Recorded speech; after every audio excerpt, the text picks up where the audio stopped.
আসসালামু আলাইকুম। প্রবাস সংবাদে সবাইকে স্বাগত জানাচ্ছি। সৈয়দা তারানা তাবাসসুম। বিস্তারিত সংবাদের শুরুতেই জানিয়ে দিচ্ছি প্রবাস সংবাদ শিরোনাম। মানুষের অধিকার এবং দেশের উন্নয়ন নিশ্চিতে ধানের শীষে ভোট দিতে তারেক রহমানের আহ্বান, বেকারদের প্রশিক্ষণ দিয়ে স্বাবলম্বী করার প্রতিশ্রুতি। কোনো বিশেষ গোষ্ঠী নয়, সব মানুষের অধিকার আদায়ে সচেষ্ট বলে জামাত আমিরের মন্তব্য। কেউ ভোট ডাকাতি করতে এলে রুখে দেওয়ার তাগিদ।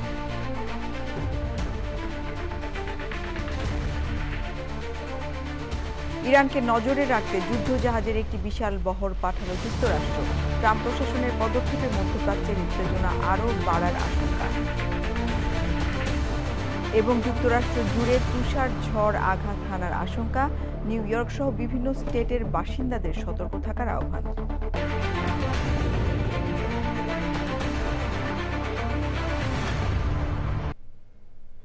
সংবাদ শিরোনামগুলো জানাচ্ছিলাম। এখনকার এই সংবাদ আয়োজন একই সঙ্গে চ্যানেল আইয়ের ইউটিউব চ্যানেলে এবং চ্যানেল আইয়ের ওটিটি প্ল্যাটফর্ম আইস্ক্রিনে লাইভ স্ট্রিম হচ্ছে। এবারে পুরো সংবাদ। সবাইকে ধানের শীষের পক্ষে ভোট দেওয়ার আহ্বান জানিয়ে ঢাকা ১৭ আসনের বিএনপি প্রার্থী তারেক রহমান বলেছেন, বিএনপি সরকার গঠন করলে কৃষক, শ্রমিক, অসহায়, দুস্থ, বেকারদের জন্য নানা পরিকল্পনা বাস্তবায়ন করবে। পিছিয়ে পড়া বাংলাদেশের পুনর্নির্মাণে এবং গণতন্ত্র প্রতিষ্ঠা করতে ধানের শীষে ভোট দিয়ে জনগণের প্রতিনিধি নির্বাচিত করার আহ্বান জানান তারেক রহমান। আরও জানাচ্ছেন মির্জা ইমতিয়াজ।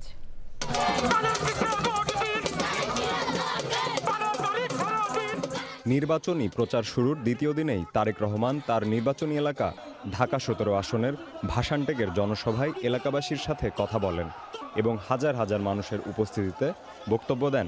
বিআরবি মাঠ কানায় কানায় পূর্ণ হওয়ায় বিপুল সংখ্যক মানুষ আশপাশের সড়কে অবস্থান নেন। শুক্রবার সন্ধ্যা ৬:৩০টায় তারেক রহমান মঞ্চে এসে পৌঁছালে নেতাকর্মীরা তাকে স্বাগত জানান। ভ্যান চালক সহ ভাসানটেকের নিম্ন আয়ের মানুষদের কাছে ডেকে তাদের ও এলাকার সমস্যা জেনে তারেক রহমান বলেন, বিএনপি ক্ষমতায় গেলে এলাকার মানুষের পুনর্বাসন সহ তাদের বিভিন্ন সমস্যার সমাধান করবেন তিনি। ইনশাআল্লাহ আপনাদের আল্লাহর রহমতে আগামী নির্বাচনে আমি জয়ী হলে এবং ধানের শীষ সরকার গঠনে সক্ষম হলে আজকে এই যে কয়জন মানুষ আপনাদের সকলের পক্ষ থেকে এখানে উপস্থিত হাজার হাজার এই এলাকাবাসীর পক্ষ থেকে যেই সমস্যার কথা বলে গেছে পুনর্বাসন সহ অন্য যেই সমস্যাগুলো বলে গেছে, কিন্তু পুনর্বাসন থেকে মূল সমস্যা বলেছে, ইনশাআল্লাহ আমরা সেই সমস্যার সমাধান করব এই এলাকার মানুষের জন্য। ঢাকা ১৭ আসনের বিএনপি প্রার্থী জানান, বিএনপি নেতৃত্বে গেলে বিভিন্ন তরুণ তরুণী নানা বিষয়ে প্রশিক্ষণ দেওয়া হবে। আমরা চাই বাংলাদেশের লক্ষ লক্ষ যে তরুণ সমাজের সদস্য আছে, নারী হোক পুরুষ হোক, তাদেরকে বিভিন্ন রকম ট্রেনিং দিব, তাদের পড়ালেখা শেষ হোক বা শেষ হওয়ার আগে, যাতে দেশের ভিতরেই ব্যবসা বাণিজ্য হোক অথবা দেশের বাইরে হোক, তারা যাতে কর্মসংস্থানের ব্যবস্থা করতে পারে, যাতে স্বাবলম্বী হয়ে দাঁড়াতে পারে। তারেক রহমান বলেন, দেশের মানুষের অধিকার ফিরিয়ে আনতে এবং দেশের উন্নয়ন নিশ্চিত করতে ধানের শীষে ভোট দিয়ে তাদের প্রতিনিধি নির্বাচন করতেই হবে। দেশের প্রত্যেকটি সেক্টর বিগত ১৫-১৬ বছরের ধ্বংস হয়েছিল। এই ধ্বংস হওয়ার ফলে আজকে দেশ অনেক পিছিয়ে গিয়েছে। আমাদেরকে এগুলোকে পুনর্নির্মাণ করতে হবে। যদি পুনর্নির্মাণ করতে হয় তাহলে অবশ্যই আমাদেরকে এই দেশে গণতন্ত্রকে প্রতিষ্ঠিত করতে হবে। কেন প্রতিষ্ঠিত করতে হবে? কারণ গণতান্ত্রিকভাবে আপনারা যদি আপনাদের প্রতিনিধিকে নির্বাচিত করতে পারেন তাহলেই কিন্তু আপনি একমাত্র আপনার এলাকার সমস্যা, আপনার সমস্যা আপনি তার কাছে নিয়ে যেতে পারবেন। নির্বাচিত সরকারই মানুষের সমস্যার সমাধান করতে পারবে বলে জানান বিএনপি চেয়ারম্যান তারেক রহমান। গরিব মানুষদের সহায়তার জন্য ফ্যামিলি কার্ড, কৃষকদের উন্নয়নের জন্য খাল খনন কর্মসূচি এবং বেকারত্ব দূর করতে বেকারদের ট্রেনিংয়ের ব্যবস্থা সহ নানা পরিকল্পনার কথা জানিয়েছে বিএনপি। আগামী জাতীয় সংসদ নির্বাচনে ধানের শীষে ভোট দিয়ে বিএনপিকে জয়যুক্ত করে এই সকল ওয়াদা বাস্তবায়িত করার কথা জানিয়েছেন বিএনপি চেয়ারম্যান এবং ঢাকা ১৭ আসনের এমপি প্রার্থী তারেক রহমান। Mirza Imtiaz, channel I, Dhaka. নির্বাচনী মাঠের লড়াইয়ে কোমর বেঁধে নেমেছে বাংলাদেশ জামাতে ইসলামী। শুক্রবার উত্তরবঙ্গের পঞ্চগড়, ঠাকুরগাঁও, দিনাজপুর ও রংপুরে জনসভা করেছেন দলের আমির ডাক্তার শফিকুর রহমান। বলেছেন, কোনো বিশেষ গোষ্ঠীর জন্য নয়, গণমানুষের অধিকার আদায়ে আপোষহীন থাকবে জামাত। আর 12ই ফেব্রুয়ারি নির্বাচনে কেউ ভোট ডাকাতি করতে আসলে সম্মিলিতভাবে তাদেরকে রুখে দেওয়ার আহ্বান জানান তিনি। তাফিমুল ইসলামের রিপোর্টে বিস্তারিত। মাঠ জুড়ে মানুষের ঢল আর মুহুর্মুহু স্লোগান। উপলক্ষ আসন্ন 12ই ফেব্রুয়ারি নির্বাচন ঘিরে 10 দলীয় নির্বাচনী ঐক্যের বড় শোডাউন। একে একে পঞ্চগড়, ঠাকুরগাঁও এবং দিনাজপুরের সমাবেশ শেষে রংপুরের সমাবেশে যোগ দেন ডাক্তার শফিকুর রহমান। দীর্ঘ সময় পর এমন বড় শোডাউনে উজ্জীবিত তৃণমূলের নেতাকর্মীরা। সকালে পঞ্চগড় চিনিকল মাঠে জনসভায় প্রধান অতিথির বক্তব্যে জামায়াতের আমির ডাক্তার শফিকুর রহমান বলেন, ষড়যন্ত্র করে উত্তরের এই জেলাগুলোকে বঞ্চিত করে রাখা হয়েছে। এবার পরিবর্তনের সময়। আমরা কথা দিচ্ছি, শুধু নদীর জীবন ফিরে আসবে না, মানুষেরও জীবন ইনশাআল্লাহ প্রাণচঞ্চল হয়ে ফিরে আসবে। ন্যায় এবং ইনসাফ ভিত্তিক, আধিপত্যবাদ মুক্ত, দুর্নীতি মুক্ত, দুঃশাসন মুক্ত মানবিক বাংলাদেশ সৃষ্টি না হওয়া পর্যন্ত আমাদের লড়াই অব্যাহত থাকবে। ঠাকুরগাঁও জনসভায় গণভোটের হাঁয়ের পক্ষে সকলের কাছে ভোট চান জামায়াতের আমির। আমরা মনে করি ঐক্যবদ্ধ জাতিকে ঐক্যবদ্ধ করেই বাংলাদেশ করতে হবে ইনশাআল্লাহ। আমরা ঘোষণা করেছি, আল্লাহ আমাদেরকে কামিয়াবি দিলে, সফলতা দিলে আমরা কাউকে বাদ দিব না। আমরা সবাইকে বলবো, আসেন মিলেমিশে আমরা বাংলাদেশ গড়ে তুলি। 3টা শর্ত শুধু মেনে নিতে হবে। নাম্বার 1, কোনো দুর্নীতি নিজে করবেন না এবং কোনো দুর্নীতিবাজকে বগলের নিচে আশ্রয় দেবেন না। বিচার বিভাগ হবে সম্পূর্ণ স্বাধীন, আর বিচার হবে ন্যায়ের ভিত্তিতে, কোনো বেইনসাফি বিচার আর বিকিকিনি হবে না। চাঁদাবাজদের রমরমা ব্যবসা আর জনগণের যান যাওয়ার উপক্রম, এই সব কিছু বদলাতে হলে উত্তরবঙ্গের কৃষি ও শিল্পের উন্নয়নে বিশেষ পরিকল্পনার কথা তুলে ধরে জামায়াতে ইসলামীর আমির পঞ্চগড়, দিনাজপুর ও ঠাকুরগাঁয়ের পর রংপুরেও নানা প্রতিশ্রুতি দেন। একটি চাঁদাবাজ মুক্ত বাংলাদেশ, একটি দখলবাজ মুক্ত বাংলাদেশ, একটি আধিপত্যবাদ মুক্ত বাংলাদেশ। আমরা চাই আমাদের যুব সমাজ যে দাবি নিয়ে, মৌলিক দাবি নিয়ে রাস্তায় নেমেছিল আর চিৎকার দিয়ে বলেছিল, উই ওয়ান্ট জাস্টিস, আমরা চাই সেই ন্যায় বিচারের বাংলাদেশ। আল্লাহর ইচ্ছায় ও জনগণের ভোটে ক্ষমতায় গেলে উত্তরবঙ্গে সবার আগে তিস্তা মহাপরিকল্পনা বাস্তবায়ন করা হবে বলে জানান জামায়াতের আমির। তাফহিমুল ইসলাম, চ্যানেল আই, রংপুর। দেশের অর্থনীতিতে গুরুত্বপূর্ণ অবদান রাখা প্রবাসীরা প্রথমবারের মতো ত্রয়োদশ জাতীয় সংসদ নির্বাচনে পোস্টাল ব্যালটের মাধ্যমে ভোটাধিকার প্রয়োগের সুযোগ পেয়েছেন। তবে এই ভোটাধিকার প্রয়োগকে প্রশ্নবিদ্ধ করা ও বানচালের অপচেষ্টা চলছে বলে অভিযোগ তুলেছেন কুয়েত সহ মধ্যপ্রাচ্যের প্রবাসী ভোটাররা। সম্প্রতি কুয়েতে একজনের পোস্টাল ব্যালট অন্যজনের হাতে থাকার একটি ভিডিও ভাইরাল হওয়ায় বিষয়টি নতুন করে আলোচনায় এসেছে। কুয়েত থেকে জিসান মাহমুদের পাঠানো তথ্য ও ভিডিওচিত্রে শিহাব খান দিগন্তর রিপোর্ট। প্রথমবারের মতো দেশের বাইরে থেকেও জাতীয় নির্বাচনে ভোট দেওয়ার সুযোগ পেয়ে উচ্ছ্বাসিত কুয়েত প্রবাসীরা। ডাকযোগে পোস্টাল ব্যালট পেপার হাতে পেলেও বাস্তবে এই প্রক্রিয়া অনেকের জন্য সহজ নয়।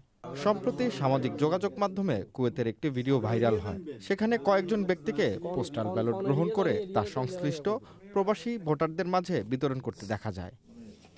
ভিডিওটি প্রকাশের পর ভোটের স্বচ্ছতা নিয়ে প্রশ্ন উঠেছে নানা মহলে। অবশ্য এর পক্ষে বিপক্ষে মত রয়েছে। বাস্তবতা হলো অনলাইন নিবন্ধন, ঠিকানা নির্বাচন, ডাকযোগে ব্যালট সংগ্রহ ও পুনরায় পাঠানোর দীর্ঘ প্রক্রিয়া অনেক প্রবাসীর ভোট দেওয়ার আগ্রহকে কমিয়ে দিচ্ছে। দেখতেছি যে কি কিছু লোকে বলতেছে যে কি ব্যালট পাওয়ার এক একটা লোকের কাছে 100-200 পাওয়া গেছে। আসলে আমি মনে করি এটা পাওয়া যাবে এই কারণে, আমরা যেহেতু সবাই প্রবাসী, আমাদের পোস্ট বক্স সবাই যাওয়া সম্ভব না। এই জন্য আমরা কোনো ভাইয়ের মাধ্যমে আমরা পোস্ট বক্স ইউজ করছি, কিন্তু আমাদের ভোট আমরা যেভাবে দেখতেছি এই স্ক্যান কেউ কোনো ভোট দেওয়ার কোনো সুযোগ নাই। যার ভোট সে দিবে, যার স্ক্যান সে স্ক্যান না করলে তার ভোটও এলাও হবে না। আমি কম বেতনে চাকরি করি, এই ভোটার কার্ডটা পোস্ট অফিস থেকে সংগ্রহ করা, তারপরে এটাকে ভোট দিয়া আবার পোস্ট অফিসে জমা দিয়ে আসা, 2বার আসা যাওয়া, আমার কাছে কোনো প্রাইভেট গাড়ি নেই, ট্যাক্সিতে যাওয়া আসা অনেক পয়সা খরচ, অনেক দূরে এটা। এসব কারণে অনেক ভোটার বিভিন্ন দলের দায়িত্বশীলদের সহায়তায় নিবন্ধন করছেন এবং কেউ কেউ ভোটারদের পক্ষে পোস্ট অফিস থেকে ব্যালট সংগ্রহ করে দিচ্ছেন, যাতে ভোটাধিকার প্রয়োগ সম্ভব হয়। আমাদের একটাই প্রত্যাশা, আমাদের এই যে পরবর্তী নির্বাচন যেটা হবে সুন্দর একটা আমরা সুষ্ঠু নির্বাচন উপহার চাই এবং আমাদের প্রবাসীদের অনেক হয়রানি বা যে এয়ারপোর্টে যে হয়রানিগুলো হয়, যারা পরবর্তী সরকার আসবেন তাদের যাতে আমাদের এই প্রবাসীর সুখ দুঃখ এবং হয়রানিগুলোর দিকে খেয়াল রাখেন। আমরা প্রবাসীরা সবাই খুবই এক্সাইটেড, এবার নতুন একটা সিস্টেমের মাধ্যমে আমরা বাংলাদেশের নির্বাচনে অংশ নিতে যাচ্ছি। আর আশা করি ইনশাল্লাহ খুব সুন্দর সুষ্ঠুভাবেই সেটা সম্পূর্ণ হবে। তো ইনশাল্লাহ আমরা আসলে খুবই গর্বিত এবং খুবই আনন্দিত। নির্বাচন কমিশন বলেছে একজনের ভোট অন্যজন দেওয়ার সুযোগ নেই। পোস্টাল ব্যালট গ্রহণের পর পোস্টাল বিডি অ্যাপের মাধ্যমে কিউআর কোড স্ক্যান বাধ্যতামূলক, যা কেবল সম্ভব নিবন্ধিত ভোটারের মোবাইল থেকেই। শিয়াব খান দিগন্ত, চ্যানেল আই। ইরানকে নজরে রাখতে দেশটির উদ্দেশ্যে যুদ্ধজাহাজের একটি বিশাল বহর পাঠিয়েছে যুক্তরাষ্ট্র। প্রেসিডেন্ট ডোনাল্ড ট্রাম্প তথ্য নিশ্চিত করেছেন। আর ট্রাম্পকে সতর্কবার্তা দিয়ে ইরানের শীর্ষ কমান্ডার বলেছেন ইরানের সশস্ত্র বাহিনীর আঙুল বন্দুকের ট্রিগারে আছে। আন্তর্জাতিক রাজনীতি বিশ্লেষকদের কেউ কেউ মনে করেন ট্রাম্প প্রশাসনের পদক্ষেপ মধ্যপ্রাচ্যের উত্তেজনাকে আরও বাড়িয়ে দিতে পারে। বিস্তারিত জানাচ্ছেন আমিনা রহমান শুক্তি। বৃহস্পতিবার সুইজারল্যান্ডের দাভোস ওয়ার্ল্ড ইকোনমিক ফোরামের সম্মেলন থেকে ওয়াশিংটনে ফেরার পথে সাংবাদিকদের ট্রাম্প বলেন ইরানকে খুব কাছ থেকে পর্যবেক্ষণ করার জন্য একটি যুদ্ধজাহাজের বড় বহর ইরানের উদ্দেশ্যে পাঠানো হয়েছে। একজন মার্কিন কর্মকর্তা জানান এশিয়া প্রশান্ত অঞ্চলে রওনা দেয়া এ যুদ্ধজাহাজের বহর কিছুদিনের মধ্যে ইরানের উপকূলের আশেপাশে অবস্থান নেবে। এয়ার ডিফেন্স সিস্টেম সহ এ বহরে রয়েছে বিপুল পরিমাণ গোলাবারুদ, ক্ষেপণাস্ত্র, ড্রোন ও বিস্ফোরক। অন্যদিকে যুক্তরাষ্ট্রের প্রেসিডেন্ট ডোনাল্ড ট্রাম্প যদি ফের ইরানকে সংলাপের জন্য আহ্বান জানিয়ে সেই সংলাপ চলাকালে দেশটিতে সামরিক অভিযানের পরিকল্পনা করেন, তাহলে যুক্তরাষ্ট্র ও তার মিত্র ইসরায়েলকে যন্ত্রণাদায়ক ও মর্মান্তিক পরিণতি ভোগ করতে হবে বলে সতর্কবার্তা দিয়েছেন ইরানের শীর্ষ সেনা কমান্ডার মোহাম্মদ পাকপৌর। ট্রাম্পের ভাষণ দেওয়ার কয়েক ঘন্টার মধ্যে এক বিবৃতিতে তিনি বলেছেন অতীতের যে কোনো সময়ের চেয়ে ইরান অনেক বেশি প্রস্তুত। Amina Rahman Shukti, channel I. যুক্তরাষ্ট্র জুড়ে চলছে তীব্র শীতের দাপট। জানুয়ারি মাসে উত্তর পূর্বাঞ্চল ও মধ্য পশ্চিমে আর্কটিক ঠান্ডা বাতাসের প্রভাবে তাপমাত্রা কমেছে। অন্যদিকে দক্ষিণ ও দক্ষিণ পূর্বাঞ্চলের দিকে শীতকালীন ঝড় আঘাত হানার আশঙ্কা করছেন আবহাওয়াবিদরা। নিউ ইয়র্ক সহ বিভিন্ন স্টেটের বাসিন্দাদের সতর্ক থাকার আহ্বান জানানো হয়েছে। Desk report. তীব্র শীতের মধ্যে আগামী শনি ও রোববার নিউ ইয়র্কে তুষারপাতের আশঙ্কা করা হচ্ছে। একই সময় তুষারঝড়ের আশঙ্কা রয়েছে ওয়াশিংটন ডিসিতেও। এই সময়ে চলতি মৌসুমের সবচেয়ে বড় তুষারঝড় হতে পারে বলে পূর্বাভাসে উল্লেখ করা হয়েছে। শিকাগোতে শুক্র শনিবার সারাদিনই শূন্যের নিচে তাপমাত্রা থাকবে। টেক্সাস থেকে ক্যারোলিনায় বিপজ্জনক বরফ ঝড়ের আশঙ্কা রয়েছে। বার্তা সংস্থা এপি জানিয়েছে টেক্সাস থেকে ক্যারোলিনায় ভয়াবহ শীতকালীন ঝড় আঘাত হানতে পারে, যেখানে ফ্রিজিং রেইন ও আইস জমে বিদ্যুৎ বিভ্রাট, গাছ ভাঙা এবং সড়কে বড় ধরনের দুর্ঘটনার ঝুঁকি বাড়তে পারে।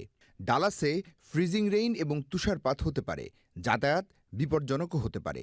যেসব এলাকায় তীব্র তুষারপাত ও তুষারঝড় হবে তাদের আইন মেনে উষ্ণ স্তরযুক্ত ভারী পোশাক, টুপি ও মজবুত বুট পরার পরামর্শ দেওয়া হয়েছে।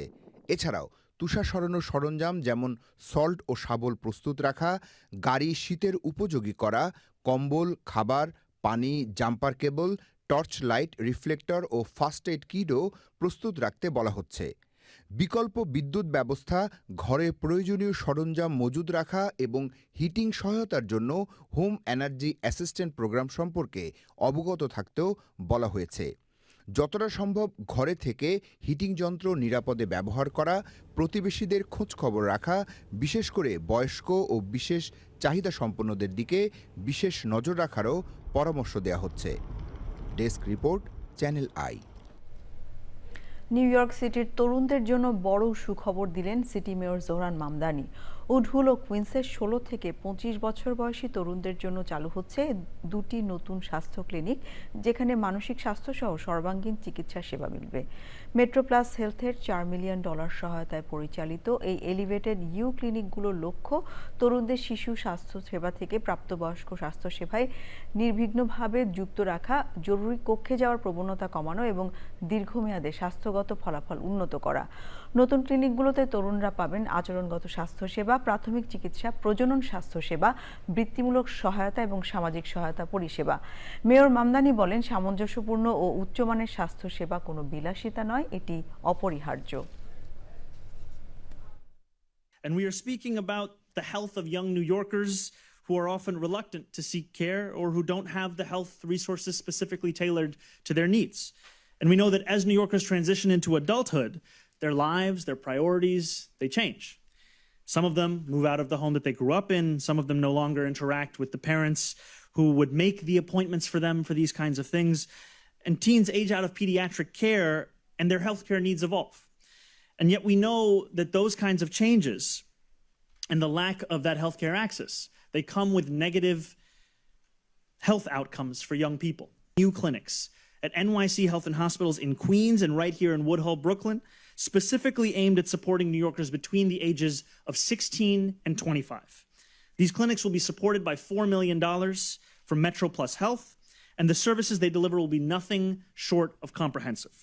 We are speaking about New Yorkers who will be able to visit these clinics and not only receive mental health and behavioral health care, but also reproductive care, vocational support, and social support services. We are talking about consistent care because that's what's going to be at the heart of these clinics. যুক্তরাষ্ট্রের new jersey স্টেটের Atlantic সিটির mayor Marty small বৃহস্পতিবার তার বার্ষিক state of the city ভাষণ দিয়েছেন। বিগত বছরগুলোতে তার বলিষ্ঠ নেতৃত্বে আটলান্টিক সিটির বিভিন্ন ক্ষেত্রে যে অগ্রগতি হয়েছে তা তুলে ধরেন তিনি। সুব্রত চৌধুরীর রিপোর্ট। 22 জানুয়ারি বৃহস্পতিবার দুপুরে mayor Marty Small senior golden nugget ক্যাসিনোর বলরুমে metropolitan business and citizens association আয়োজিত অনুষ্ঠানে স্টেট অব দ্য সিটি ভাষণ প্রদান করেন। $100 million and $15 million for recreation center at the February 18th City Council meeting. Mayor Marty Small senior তার ভাষণে চলতি বছর আটলান্টিক সিটির অগ্রযাত্রা অব্যাহত রাখার লক্ষ্যে তার বিভিন্ন পরিকল্পনা, নগর কর্তৃপক্ষের বিভিন্ন বিভাগের লক্ষ্য ও বিভিন্ন উন্নয়ন প্রকল্প সম্পর্কে বিস্তারিত তুলে ধরেন। Moody's just rated the city investment grade. Our goal this year is not only to get investment grade by Moody's but also Standard & Poor's. বিগত বছরগুলোতে তার বলিষ্ঠ নেতৃত্বে আটলান্টিক সিটির বিভিন্ন ক্ষেত্রে যে অগ্রগতি সাধিত হয়েছে তার বিস্তারিত বিবরণও তিনি এই ভাষণে তুলে ধরেন। আজকের এই অনুষ্ঠানের মাধ্যমে মেয়র যেসব পরিকল্পনাগুলো ঘোষণা করবে, যদি এইসব পরিকল্পনাগুলো বাস্তবায়িত হয় তাহলে আমাদের সিটির অনেক উন্নয়ন হবে। আমাদের mayor Marty small state of city অ্যাড্রেসে তিনি গত বছর যে কাজগুলি করেছেন সেটা আমাদের আটলান্টিক সিটির জন্য উন্নতি নিয়ে আসবে এবং ভবিষ্যতে কাজ করবেন সেটা অবশ্যই নিয়ে আসবে। অনুষ্ঠানে ব্যবসায়ী, শিক্ষাবিদ, রাজনৈতিক ও সামাজিক নেতৃবৃন্দ, সিটি কাউন্সিলরগণ, নগর কর্তৃপক্ষের ঊর্ধ্বতন কর্মকর্তা সহ বিভিন্ন কমিউনিটির গণ্যমান্য ব্যক্তিবর্গ উপস্থিত ছিলেন। মেয়র মার্টি স্মল আগেও অনেক উন্নয়ন করেছেন এবং বর্তমানেও অনেক উন্নয়নের প্রকল্প হাতে নিয়েছেন। এতে আমরা আরও ভবিষ্যতে আমাদের সিটি আরও উন্নয়ন হবে বলে আমি আশা করি। মেয়র মার্টি স্মল আমাদের সিটিতে অনেক কাজ করেছেন, সে আজকেও ওয়াদা করতেছে অনেক আরও কাজ করবে। ইনশাল্লাহ আমরা এগিয়ে যাব এইভাবে। মেয়রের স্টেট অব দ্য সিটি ভাষণ সম্পর্কে প্রবাসী বাংলাদেশি নেতৃবৃন্দ বলেন, মেয়র মার্টি স্মলের বার্ষিক স্টেট অব দ্য সিটি ভাষণ আটলান্টিক সিটির অগ্রযাত্রায় একটি মাইল ফলক। তারা আরও বলেন, মেয়রের বলিষ্ঠ যোগ্য নেতৃত্বে আটলান্টিক সিটি তার অভিষ্ট লক্ষ্যের পানে এগিয়ে যাচ্ছে। আটলান্টিক সিটির মেয়র মার্টি স্মল সিনিয়রের নেতৃত্বে সিটির যে উন্নয়ন হয়েছে, আগামীতেও তার বলিষ্ঠ এবং সুযোগ্য নেতৃত্বে উন্নয়নের সে ধারা অব্যাহত থাকবে এমনটাই আশা করছেন আজকের অনুষ্ঠানে অংশগ্রহণকারী সুধীজনরা। Subrata Chowdhury, channel I, Atlantic City, New Jersey, America. জাপানের প্রধানমন্ত্রী সানায়ে তাকাইচি আগাম নির্বাচনের পথ সুগম করতে দেশটির পার্লামেন্ট ভেঙে দিয়েছেন। আল জাজিরা জানিয়েছে 8 ফেব্রুয়ারি জাপানে জাতীয় নির্বাচন অনুষ্ঠিত হবে। শুক্রবার আনুষ্ঠানিকভাবে নিম্নকক্ষ ভেঙে দেওয়ার ঘোষণা পাঠ করে শোনান জাপানের পার্লামেন্টের স্পিকার। এর আগে সোমবার প্রধানমন্ত্রী তাকাইচি আগাম নির্বাচন ডাকার ইচ্ছার কথা জানিয়েছিলেন। নিজের ব্যক্তিগত জনপ্রিয়তাকে কাজে লাগিয়ে সাম্প্রতিক বছরগুলোতে জনসমর্থনে বড় ধরনের ধসের পর ক্ষমতাসীন দলকে আবার শক্ত অবস্থানে ফেরাতে পারবেন বলে আশা করছেন জাপানের ইতিহাসে প্রথম নারী প্রধানমন্ত্রী তাকাইচি। ইসরায়েলের সামরিক অভিযানে বিধ্বস্ত ফিলিস্তিনের গাজা উপত্যকায় নতুন এক মরণব্যাধি ভাইরাস দেখা দিয়েছে। গত বছরের অক্টোবরে যুদ্ধবিরতি কার্যকর হলেও ইসরায়েলি অবরোধের কারণে ত্রাণ ও চিকিৎসা সরঞ্জাম প্রবেশে বাধা সৃষ্টি হওয়ায় গাজার স্বাস্থ্য ব্যবস্থা ধ্বংসের মুখে। অনাহার এবং অপুষ্টির ফলে সাধারণ মানুষের রোগ প্রতিরোধ ক্ষমতা মারাত্মকভাবে কমে যাওয়ায় সাধারণ সর্দি জ্বরে আক্রান্ত হয়েও অসংখ্য মানুষ মারা যাচ্ছেন। গাজার স্বাস্থ্য কর্মকর্তাদের মতে কয়েক সপ্তাহ জুড়ে এই ভাইরাসটি পুরো উপত্যকা জুড়ে দ্রুত ছড়িয়ে পড়ছে। চিকিৎসকেরা এখনও ভাইরাসটির প্রকৃত ধরন শনাক্ত করতে পারেননি। বিশ্ব স্বাস্থ্য সংস্থা জানিয়েছে গাজার 55% জরুরি ওষুধের সরবরাহ নেই এবং 71% মৌলিক চিকিৎসা সরঞ্জামের মজুদ শূন্য হয়ে গেছে। সংবাদ শেষ করব, তবে যাবার আগে প্রবাস সংবাদ শিরোনামগুলো জানিয়ে দিচ্ছি আরও একবার। মানুষের অধিকার এবং দেশের উন্নয়ন নিশ্চিতে ধানের শীষে ভোট দিতে তারেক রহমানের আহ্বান, বেকারদের প্রশিক্ষণ দিয়ে স্বাবলম্বী করার প্রতিশ্রুতি।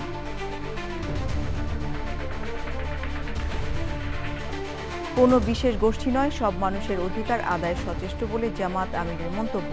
কেউ ভোট ডাকাতি করতে এলে রুখে দেওয়ার তাগিদ।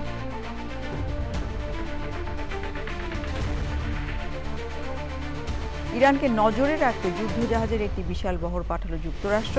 ট্রাম্প প্রশাসনের পদক্ষেপে মধ্যপ্রাচ্যের উত্তেজনা আরও বাড়ার আশঙ্কা। এবং যুক্তরাষ্ট্র জুড়ে তুষার ঝড় আঘাত হানার আশঙ্কা, নিউ ইয়র্ক সহ বিভিন্ন স্টেটের বাসিন্দাদের সতর্ক থাকার আহ্বান।